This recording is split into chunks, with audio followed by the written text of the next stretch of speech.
There is a moment in every high-stakes political confrontation when the person who thought they were winning suddenly realizes they were never actually in the game. That moment arrived for Ursula von der Leyen, not in a press conference, not in a parliamentary debate, not in some dramatic televised showdown with an American official.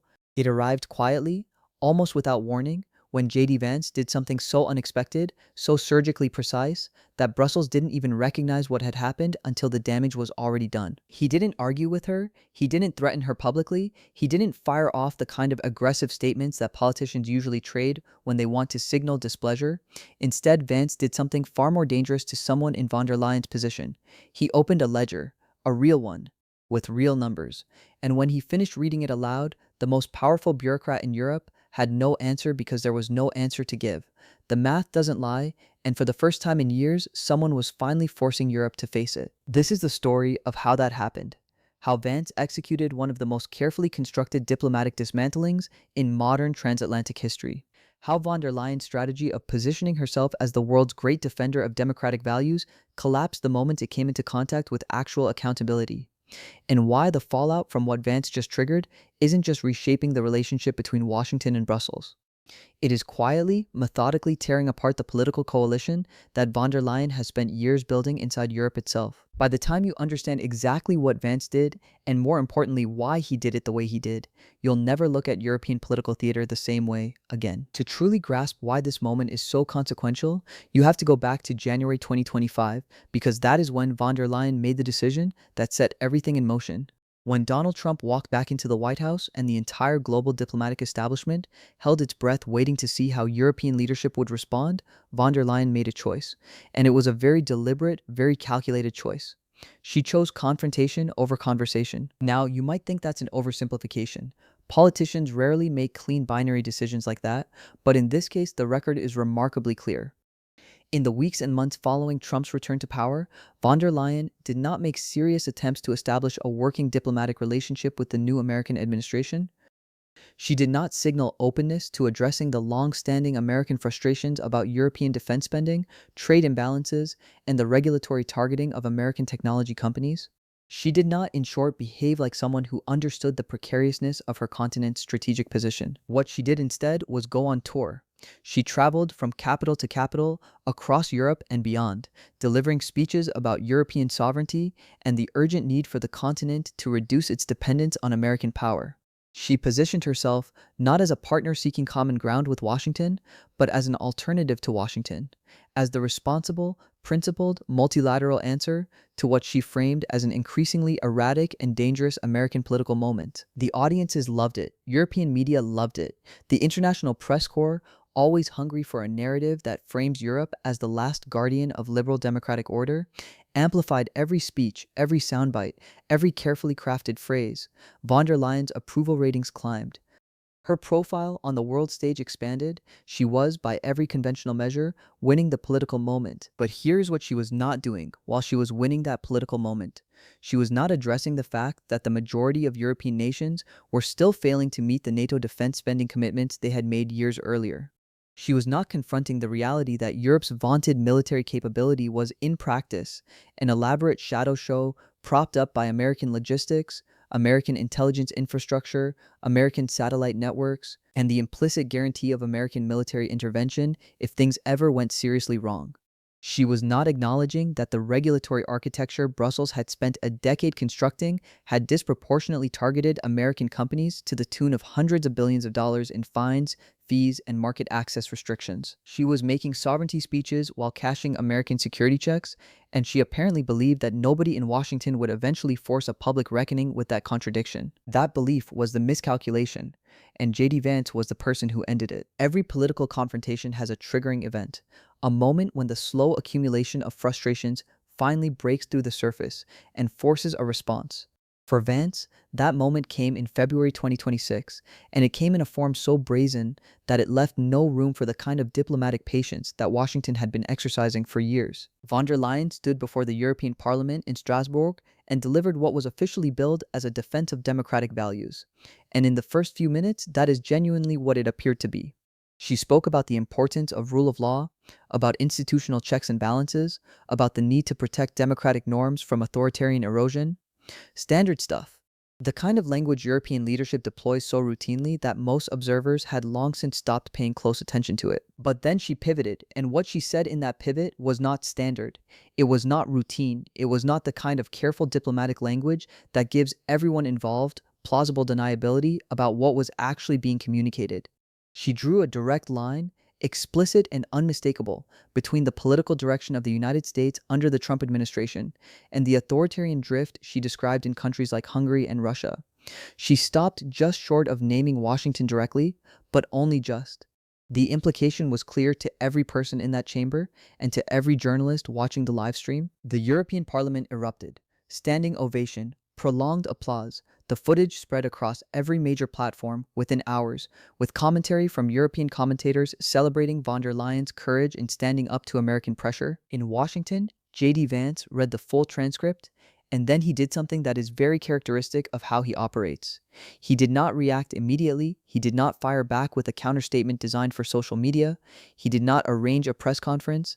He called a meeting with his senior national security advisors, and in that meeting, he began building something, not a response, a case. The distinction matters enormously because a response is reactive.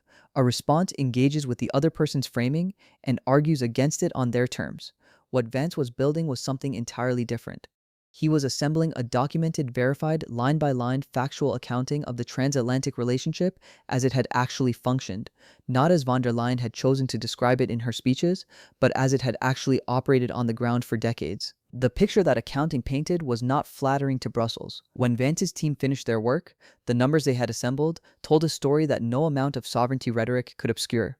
Since the formation of NATO in 1949, the United States had invested an estimated $11.7 trillion, measured in today's dollars, in maintaining the military presence, the nuclear deterrent, the logistics infrastructure, and the strategic commitments that kept European territory secure. That is not a talking point. That is a documented accounting of real expenditure. Real soldiers stationed away from their families, real equipment pre-positioned on European soil, real operational costs borne by American taxpayers year after year after year. And during that same period, what had Europe contributed in return? Many of its member states had repeatedly failed to honor their own voluntary NATO commitments. The 2% of GDP defense spending target, which was itself a relatively modest benchmark, had gone unmet by the majority of European nations for most of the alliance's existence. The comfortable social programs, the expansive bureaucracies, the generous public services that European politicians pointed to as evidence of their model superiority over American capitalism, those had been subsidized, in a very real financial sense, by the American taxpayers' willingness to absorb defense costs that European governments declined to bear themselves. But the accounting did not stop there. Because while Europe was benefiting from American security guarantees, it was simultaneously constructing a regulatory apparatus that functioned in practice as an economic weapon pointed directly at American enterprise.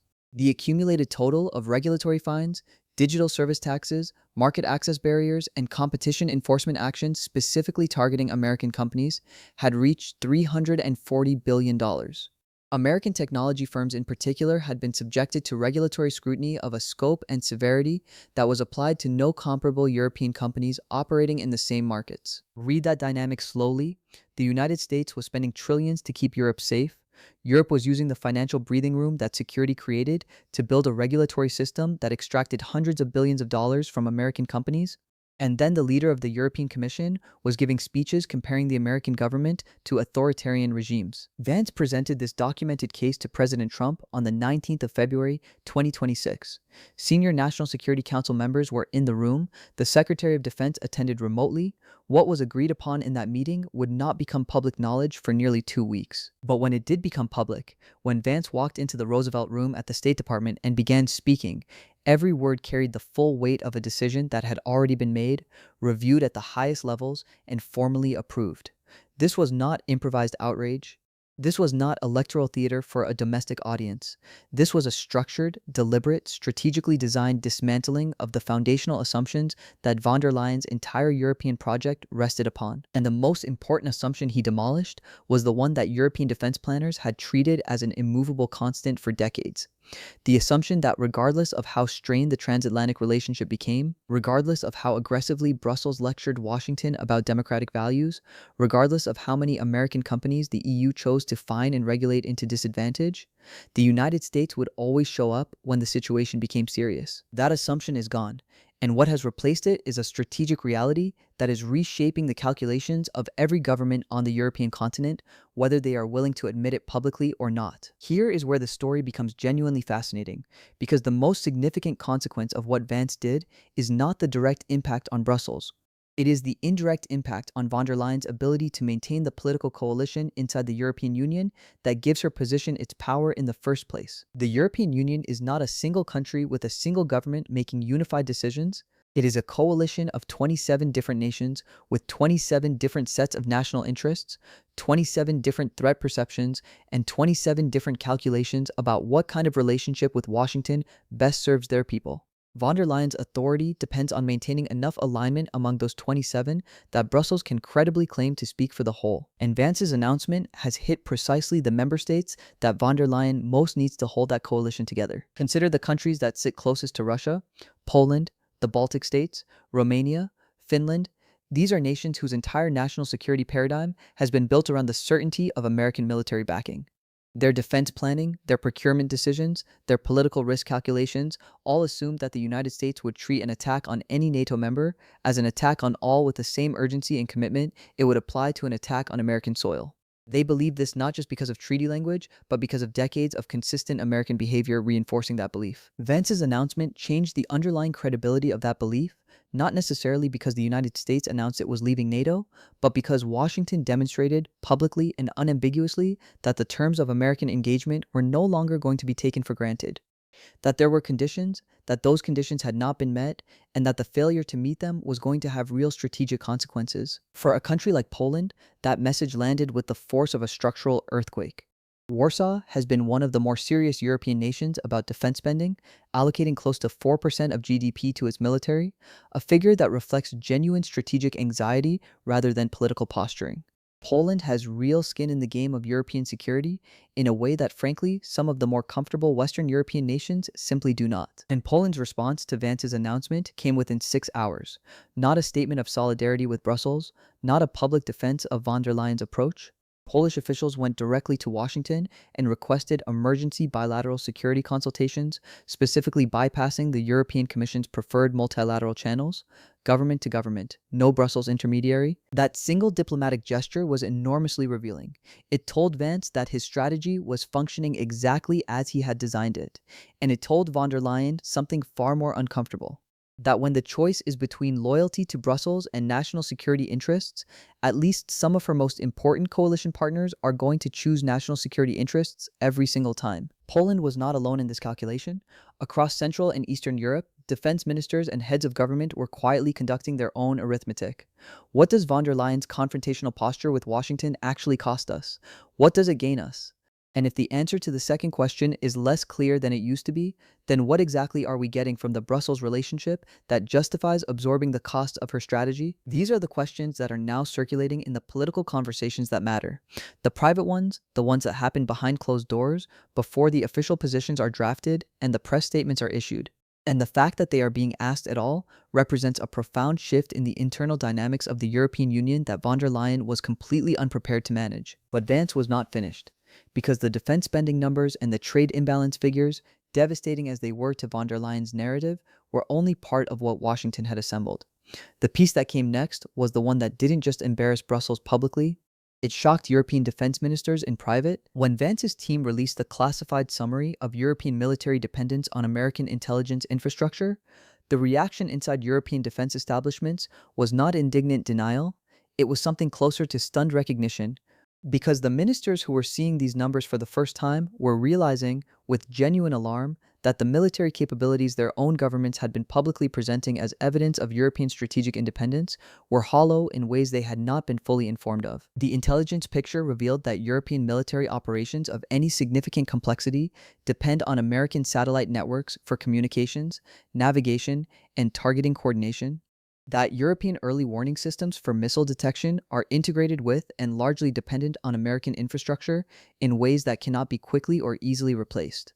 that the intelligence sharing arrangements that allow European security services to monitor threats, identify actors, and coordinate responses are built on an American foundation that European nations have neither the technical capacity nor the financial investment to replicate independently. This was not something von der Leyen could spin.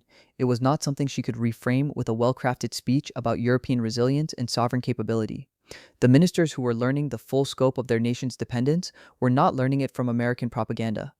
They were learning it from the documented assessment of their own capabilities conducted by people who had full access to the classified picture. And the political implications of that revelation were immediate and severe. Because if European military independence is an illusion, if the sovereignty that von der Leyen had built her entire brand around defending is not actually sovereignty at all, but a performance staged in front of an American security backdrop, then the entire argument she had been making to European audiences for more than a year collapses. She had told Europeans that they could chart an independent course, that they did not need to accommodate American preferences or moderate their criticism of Washington, that European strength and unity would be sufficient to protect the continent's interests in a world where American reliability could no longer be assumed. But the intelligence summary demonstrated that European strength was not sufficient, not even close, and that the assumption of American reliability was not something Europe had earned through its own preparation. It was something Europe had borrowed against indefinitely without examining the terms of the loan. Let us be specific about what von der Leyen's political vulnerability actually looks like now, because it operates on two levels simultaneously, and the interaction between those two levels is what makes her position so precarious. Her options are more constrained than they appear from the outside. She cannot simply reverse course and adopt a conciliatory posture toward Washington without destroying the political identity she has spent more than a year constructing. The moment she signals willingness to accommodate American demands on trade, on defense spending, on the regulatory targeting of American companies, she concedes the central argument she has been making to European audiences.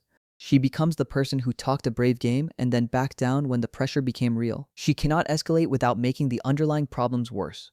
Further provocations in the direction of Washington will produce further American responses that expose the gap between European rhetorical ambition and strategic reality. Every escalatory step she takes creates another opportunity for Vance to open the ledger again and read more numbers aloud. And those numbers do not improve with repetition. She cannot rely on European unity to protect her because, as the Polish example demonstrates and as the private conversations in multiple European capitals are confirming, European unity is conditional. It holds when the costs of solidarity are low and the benefits are clear.